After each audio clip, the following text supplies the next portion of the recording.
सरस market, जिसे हमारे बुजुर्ग पहले से ही भोटिया मार्केट कहा करते थे, बताया जाता है कि यह वही स्थान था जहां भोटिया जनजाति के लोग इस स्थान पर आकर अपना ऊनी कारोबार करते थे। ये कारोबार कब से होता था, इसका कोई लिखित प्रमाण सरकारी दस्तावेजों में उपलब्ध नहीं है। भोटिया मार्केट और सरस मार्केट के विवाद की कहानी शुरू होती है वर्ष 2005 से। 2005 में जिला प्रशासन ने इसी स्थान पर, जिसे पूर्व में भोटिया मार्केट कहा जाता था, वहां ग्रामीण महिलाओं को आजीविका के संसाधन उपलब्ध कराने और ग्रामीण महिलाओं द्वारा निर्मित उत्पादों को बाजार उपलब्ध कराने के मकसद से TTDC योजना के तहत करीब 45 लाख रुपए की लागत से व्यावसायिक भवन का निर्माण कराया। भवन बनने के बाद इसमें बनी दुकानें विधिवत तरीके से महिला स्वयं सहायता समूह को आवंटित हुई। सरकारी दस्तावेज बताते हैं कि दुकानों के लिए भोटिया जनजाति की संस्था जोहार सामाजिक एवं सांस्कृतिक समिति ने भी आवेदन किया था। 29 दिसंबर 2005 को अन्य महिला समूहों की तरह जोहार सामाजिक एवं सांस्कृतिक समिति ने भी मुख्य विकास अधिकारी के माध्यम से ग्राम्य विकास विभाग में आवेदन किया, जिसे कुछ प्रतिबंधों और शर्तों के साथ खंड विकास अधिकारी के माध्यम से स्वीकार कर उन्हें विधिवत दुकान का आवंटन कर दिया गया। अनुबंध में समिति के तत्कालीन सचिव मनोहर सिंह मर्तोलिया ने हस्ताक्षर किए थे। जैसा कि अनुबंध सरकार अपनी प्रमुख शर्तों में कुछ बिंदुओं को प्रमुखता से शामिल करती हैं, इसमें भी वही हुआ। उत्तरायणी मेले में भोटिया पड़ाव की पारंपरिक व्यवस्था उपजिलाधिकारी मेलाधिकारी बागेश्वर के निर्देशानुसार करेंगे। ऊनी कारोबार के अलावा कोई अन्य कारोबार यहां से संचालित नहीं होगा। समिति को अपनी वार्षिक रिपोर्ट उपजिलाधिकारी को सौंपनी होगी। और अंत में सबसे महत्वपूर्ण बिंदु, जिसमें कहा गया था कि जरूरत पड़ने पर प्रशासन समिति से दुकान की दर को वापस ले सकती है, जिसके लिए समिति द्वारा कोई दावा नहीं किया जाएगा। प्रशासन का कहना था कि अपनी पूर्व में जारी नियम व शर्तों के अनुसार ही उन्होंने कार्रवाई की है। जिला प्रशासन ने अपनी कार्रवाई के लिए तत्कालीन जिलाधिकारी गिरजा शंकर जोशी, जिलाधिकारी BS मंदराल, उप जिलाधिकारी BS धानिक, उप जिलाधिकारी गिरीश चंद्र गुणवंत के पत्राचार का हवाला दिया है। जिला प्रशासन ने अपनी कार्रवाई को जायज ठहराते हुए कहा है कि जोहार सामाजिक एवं सांस्कृतिक समिति 30 जून 2014 को ही ग्राम्य विकास विभाग को दुकान हस्तांतरित कर चुकी है। हस्तांतरण पत्र में सचिव हयात सिंह पंचपाल, अध्यक्ष गोविंद सिंह और कोषाध्यक्ष पुष्कर सिंह के हस्ताक्षर हैं। इसके बाद से समिति जबरन भवन में कब्जा जमाए हुए थी।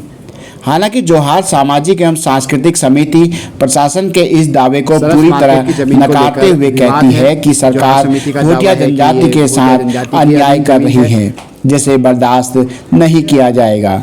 जोहार सामाजिक एवं सांस्कृतिक संस्था की अध्यक्ष पूजा जंगपांगी और संरक्षक गंगा सिंह पांगदी अपना पक्ष किस तरह रखते हैं, इसे आपको सुनना चाहिए। आप अध्यक्ष हैं पूजा जंगपांगी, किस आधार पर आप दावा कर रहे हैं? नमस्कार, मैं पूजा जंगपांगी जोहार समिति के अध्यक्ष हूँ। और हम लोग हमारे जो पारंपरिक जो यहाँ पे व्यवसाय होता है, और आज से नहीं, ये हिमालयन गजेटर में लिखा गया है कि 500 साल से यहाँ इनका व्यापार चलते आ रहा है।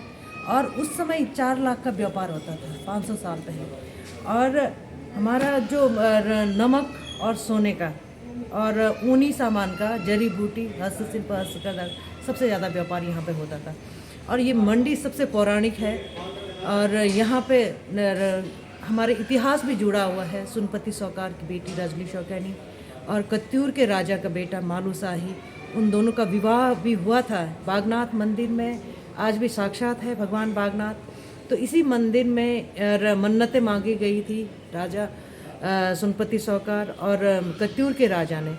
तो दोनों के वंशज में पैदा हुए दोनों के, तो उसी समय सगाई भी होगी कि एक दूसरे के वंश में जो भी लड़का लड़की होगी तो यहीं पे हम लोग सगाई भी कर लेते हैं। तो हमारा इतिहास भी ये जुड़ा हुआ है।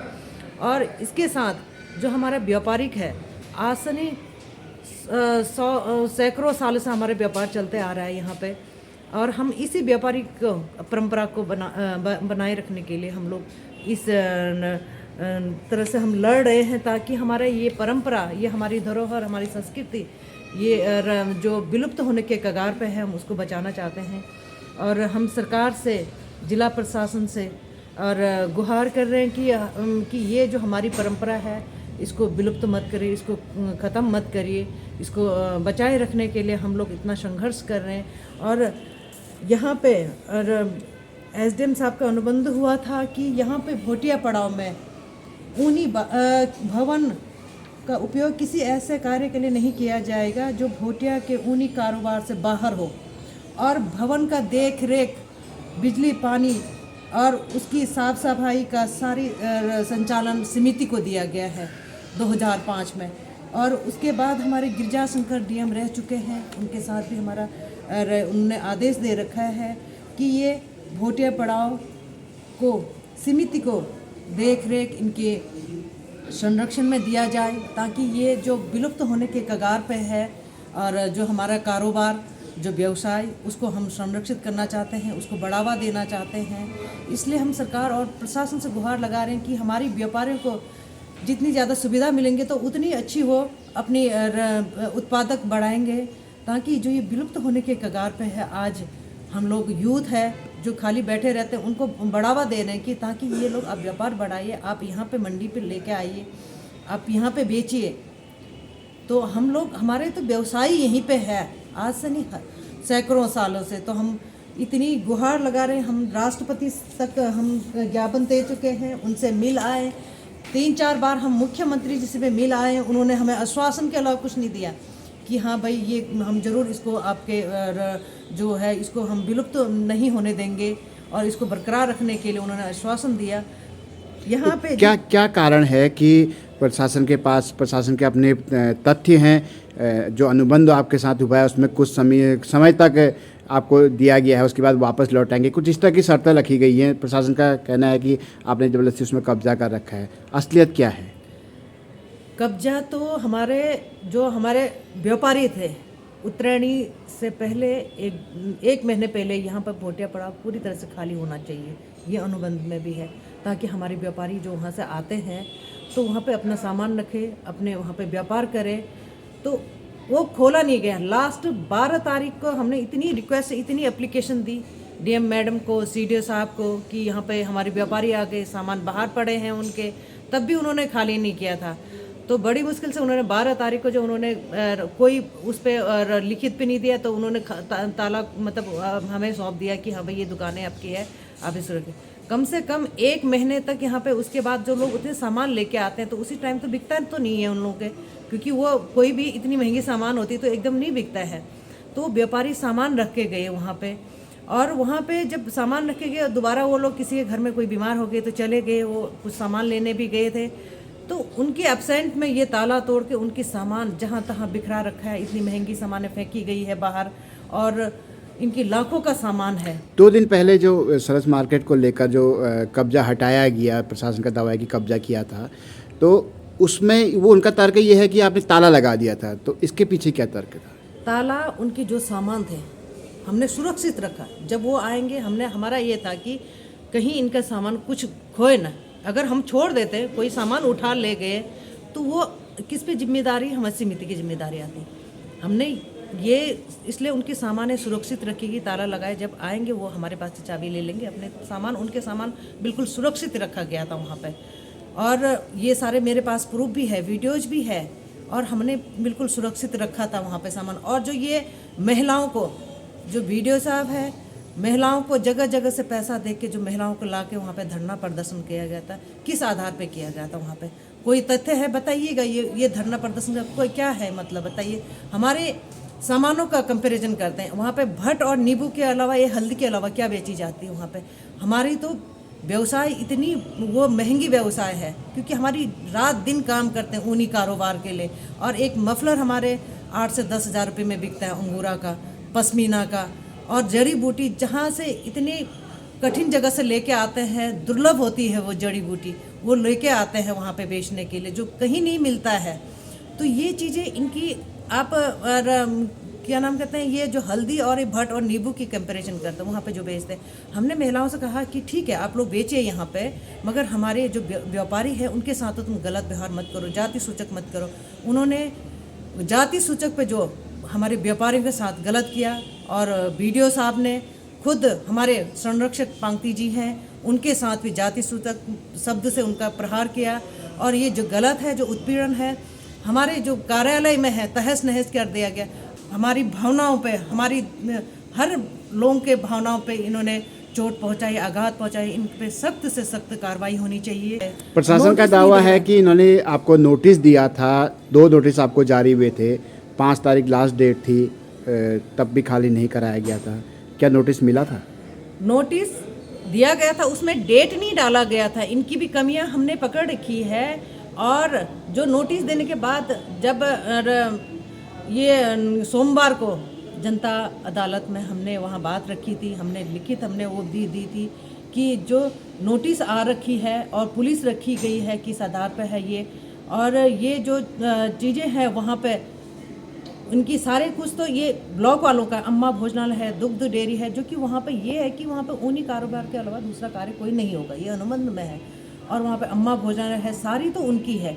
हमारी सिर्फ 2 दुकानें और एक हमारी कार्यालय, और हमारे चौकीदार 2005 से वो देख रेख, साफ सफाई, बिजली पानी सारी व्यवस्था वो देखता है। हम उनको, हमारी समिति उनको पे करता है। ये चलिए इस बारे में और बात अब करेंगे, लेकिन अभी हम बात करते हैं पांगती जी से। आप संरक्षक हैं। पांगती जी, लगातार ये बात हो रही है कि परसों जो कार्रवाई हुई सरस मार्केट में, उसको लेकर के सवाल उठ रहे हैं, क्या कहना है आपका? मेरा कहना जो हमारे जोहार सामाजिक सांस्कृतिक संगठन का हमारा जो पंजीकृत संस्था 1960 के एक्ट के तहत विधिवत है, उसका ऑडिट भी होता है, उसके कागज़ों से लगातार हम लोग पत्राचार करते रहते हैं शासन के साथ। उसमें मैं ये कहना चाहूँगा, परसों तो जो घटना हुई सीधा जिला प्रशासन का तानाशाही है, ऐसा तो हिटलर भी नहीं करता था। अब हम इस बात को लेके चले, ये बागेश्वर जो व्यापारिक मेला मंडी था, उनका मेला मंडी लगता था, और हम लोगों के आज से 6 पीढ़ी यानी कि जो शोभन सिंह राय बहादुर का यहाँ बंगला रहा होगा उस ज़माने में, मैं अपने वंशज में अपनी जो है 6ठी 7वीं पीढ़ी में हूँ। इस बीच हमारी वंशावली बनी है, वो वंशावली में सारा देश का घाट धार नाली नाले सब लिखा गया है। तो यहाँ पर इंटरनेशनल व्यापार होता था, इंग्लैंड से कपड़ा आता था कोटा का, एक ऊंचे व्यापार के नीचे व्यापार का, तो विनिमय का व्यापार यहाँ पर होता था। जिलाधिकारी ने, सीडीओ ने, बीडीओ ने और हमारे यहाँ के जो विधायक और सांसदों से मैं कहना चाहूँगा कि यह देश की शान का जा पर्वतीय क्षेत्र का ये पूरा मंडी व्यापार था इंटरनेशनल। अब तो हम ये चाहेंगे कि लासा में जो हम लोग व्यापार करते थे वो मंडी पर भी हम ये चाह रहा हूँ मैं देश के प्रधानमंत्री को, अगर चीन अगर हमारा तवांग में कर रहा है या हमारा बद्रीनाथ के अगल बगल में कर रहा है, वहाँ व्यापार के बाद अपनी कब्जा करा, तो हमारा लासा और ज्ञानिमा मंडी में हमारा व्यापार होता था, वो इतिहास गवाह है। और चीन भी साक्षी है उसके लिए कि हम लोग व्यापार करते थे। हम चीन से लेकर यह कि खड़ग सिंह जी तो लासा गए थे, वो भी इतिहास है। जब चीन के देश में लासा कोई नहीं जा सकता था, खड़ग सिंह पांगती जी का खड़ग सिंह लासा का नाम उसमें है। मैं देश के प्रधानमंत्री को, देश के राष्ट्रपति जी को विनती करता हूँ, और ये विलुप्त तो होती हुई जनसंख्या, जबकि सीसी में यूज वो एक्ट हो रहा है, उसमें जनजाति की संख्या कम होने की वजह से उनने सीसी यू में नहीं लिया है। इनको संरक्षित करना देश का फर्ज है। अच्छा, ये बागेश्वर सरस मार्केट का हम मुद्दा की बात कर रहे हैं, तो उस बागेश्वर सरस मार्केट को लेकर के प्रशासन की ओर से जो आरोप लगाए जा रहे हैं, उस आरोप का आप कैसे खंडन करेंगे? मैं खंडित करने के सीधी मेरी बात है कि एटकिंसन ने गजेटेड में लिखा है, और उन बंदोबस्त जब हुआ था उससे पहले इसका नाम भूटिया पड़ाव था, और एटकिंसन ने गजेटेड में लिखा। ये किन्हीं कारणों से उसमें पहाड़ में तो ज़मीनें सब बेनाप होती थी, बंजर होता था, यहाँ पर जो है नीचे की तरह नजुल भूमि नहीं होता था। उसके बाद किन्हीं कारणों से जो है भूमि का ज्ञान न होने की वजह से ये जो उन्होंने जानबूझ के सरकार के नाम चढ़ा दिया। और उसमें जो है 1984 में ये कुछ ज़मीन जो है ये हॉस्पिटल के नाम जिलाधिकारी, अब वो प्रशासन ये कहता कि सरस नहीं, सरस तो 1980 में ये विदेश की ईस्ट इंडिया की बहुत बड़ी साजिश है, पॉलिसी है, उसमें देश को गुलाम करने के लिए उन्होंने एक वो ईस्ट इंडिया कंपनी व्यापार के लिए, यह सरस तो ये सरकार का गजट नोटिफिकेशन नहीं, ये सरस के नाम से, मॉल के नाम से हमारे देश को या प्रदेश को या पहाड़ के लोगों को जो है दबाना चाह रहा है। इनको प्रधानमंत्री स्वयं ही कहता कि लोकल फॉर वोकल, तो मैंने इंटरनेशनल की बात आपके सामने रखा। ये बहुत बड़ी साजिश है, हमारे लोग, हमारे यहाँ के विधायक या सांसद जो नहीं समझ पा रहे। यह सरस नहीं था, यह फर्स्ट में जो है चीफ सेक्रेटरी उसमें 2003 के आर एस टोलिया जी ने उसमें मंडी दर्शा रखा, उनका नाम दर्शा रखा। उसमें स्वास्थ्य सचिव को लिखा है कि भूमि जो बिल्डिंग बनाया गया है ये विपणन केंद्र था। ये जानबूझ के फर्जिया दस्तखत हयात सिंह पंचवाल से करा के वीडियो ने अपनी फर्जिया साइन करके 2-3 लोगों का उसमें साइन करके उसके बाद उन्होंने सरस नाम देना शुरू कर दिया। सरस इसका नाम पहले नहीं था। ये जिलाधिकारी को उस कागज़ को बहुत गहनता से देखें और हम जो है इसके लिए कार्यपालिका से तो हम कह रहे हैं और विधायिका से भी हम कह रहे हैं और न्यायपालिका से भी हम कह रहे हैं कि अगर हमारी बात को नहीं सुनी जाएगी, हम जो है राष्ट्र के सामने अपनी गुहार लगाएंगे। हम छोड़ने वाले लोगों में से नहीं है, हमारे पास पुख्ता प्रमाण है।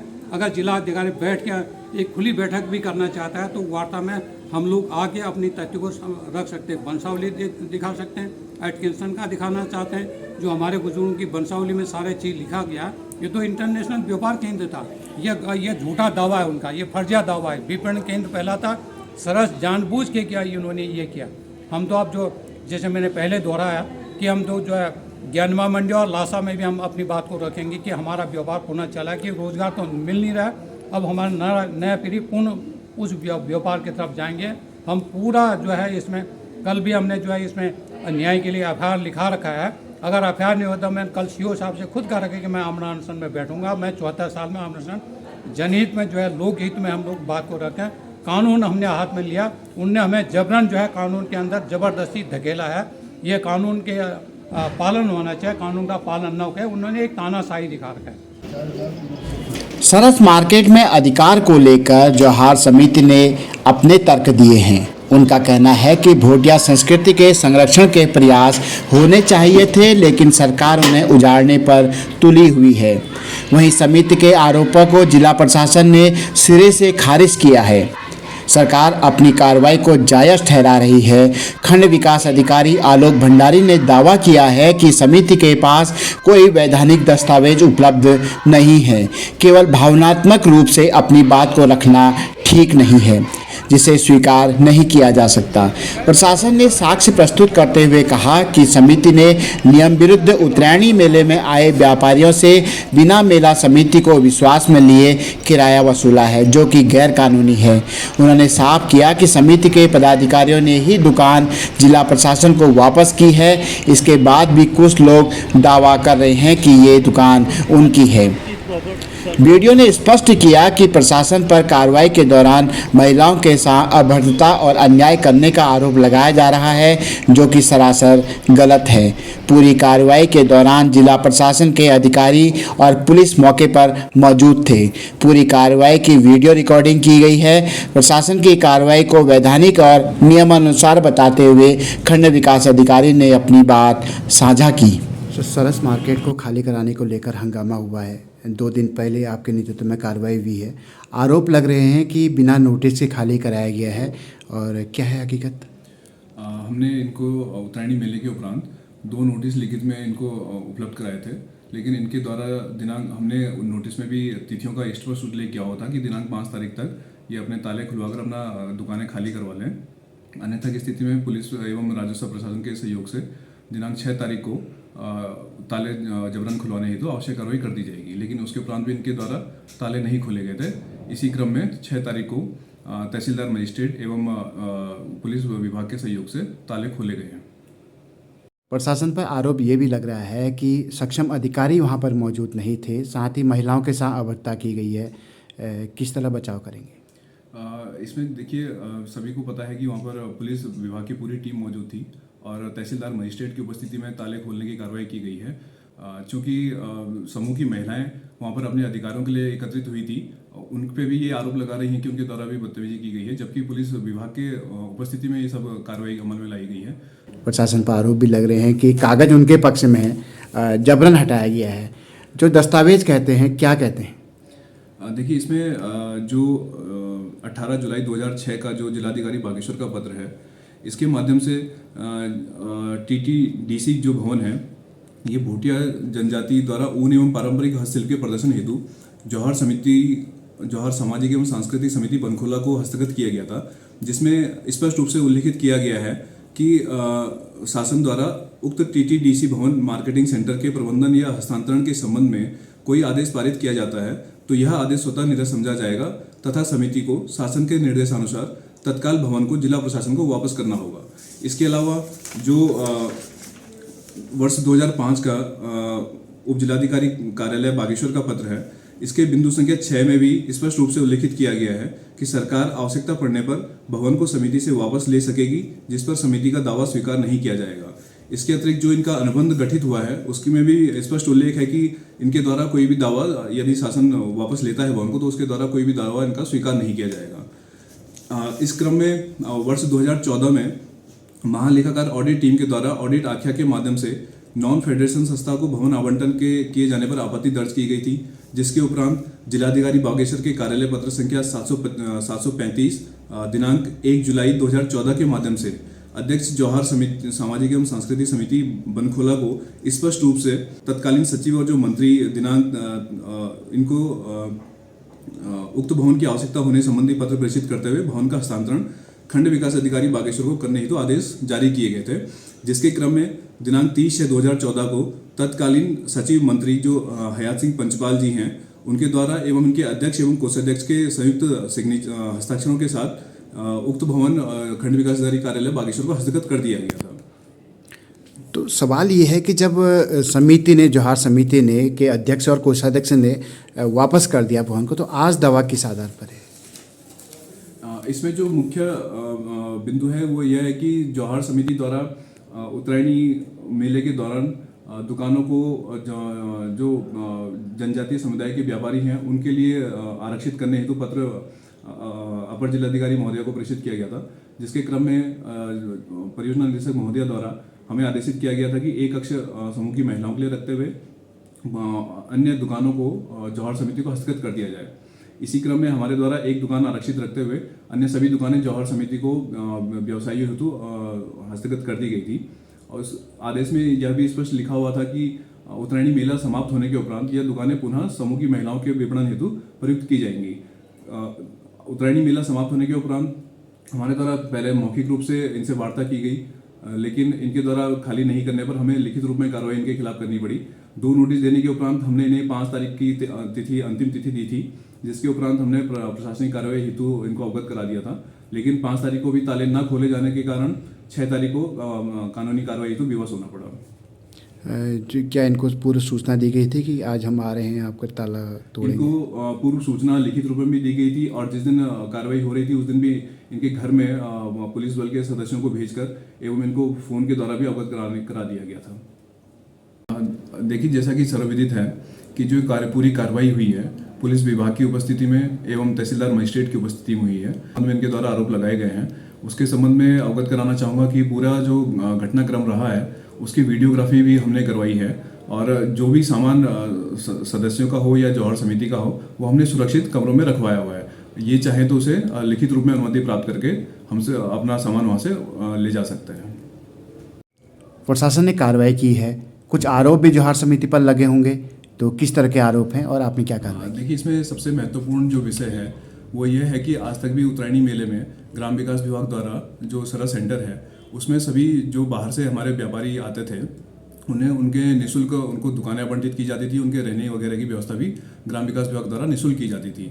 इस बार जो जौहर समिति के माध्यम से ये दुकानें आवंटित की गई हैं तो इसमें हमारे पास साक्ष्य सहित हम ये कह सकते हैं कि इनके द्वारा जो बाहर से गरीब व्यापारी अपने रोजगार सृजन के लिए यहाँ पर आते हैं, अपनी आजीविका सृजन के लिए आते हैं, उनसे भी इनके द्वारा दुकानों के आवंटन के एवज में शुल्क वसूला गया है, जो कि पूर्णतः अनैतिक है। इसमें हमारे पास जो इनके जौहर समिति द्वारा इनको रसीद उपलब्ध कराई गई है, उसकी हमारे पास प्रतियां उपलब्ध हैं और जो व्यापारी हैं हम उनसे भी लगातार संपर्क में हैं। इसके अलावा इसमें महत्वपूर्ण बिंदु ये भी है कि बिना प्रशासन को संज्ञान में लाए हुए, बिना प्रशासन के जानकारी के इनके द्वारा इस तरीके का धन इनसे वसूला गया है, जो कि पूर्णतः अस्वीकार्य है।